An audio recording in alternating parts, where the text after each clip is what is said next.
urukundo nirwogere ijisho y'abandi urukundo nirwogere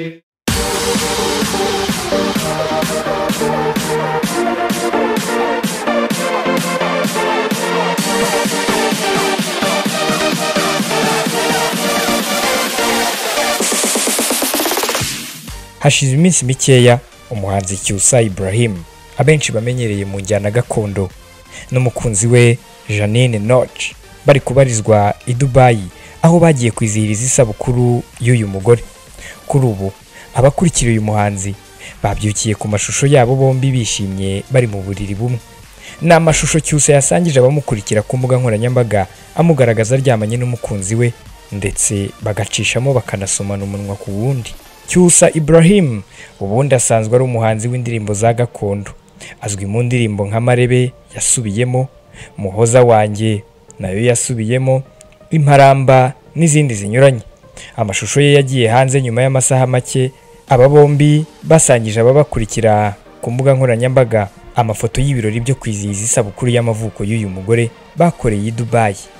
Ni amafoto kandi nayo kuva ku munsi w'ejo yakomeje kugenda avugwaho cyane n'abantu batandukanye. Bamwe bavuga bati ntabwo bikwiye ko umugore nk'uyu yambara gutya, abandi bati kuki se atabyambara, mwumva we bitamubera. Nawe ufite icyo wabivugaho? Aba bombi baherutse kwemeza inkuru y'urukundo rwabo nyuma y'igihe basa n'abahanganye n'itangazamakuru ryarutahuye mbere, ariko bo bakagerageza guhisha amakuru. Mu mpera z'icyumweru gishize Cyusa yahagurutse i Kigali yerekeza i Dubai aho yahuriye n'umukunzi we wari ukubutse i Burayi.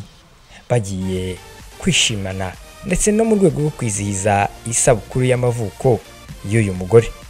Aba bombi yaba Janine na Cyusa kuri ubu bamaze kwerura inkuru y'urukundo rwabo. Hari umuhanzi waririmbye ngo urukundo nirwogere, kandi ngo rugere no ku batarufite. urukundo nirwogere rusange n'abatarugira urukundo nirwogere.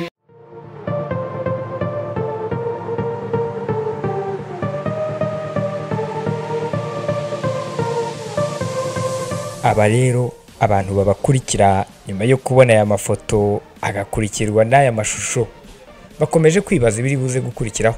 Komeza udukurikire kandi ukande subscribe kuri YouTube channel yacu ndetse ukande no kunzogera ariyo ya notifications kugira ngo ujye ubasha kugerwaho n'amakuru y'imyidagaduro tukugezaho hano buri munsi.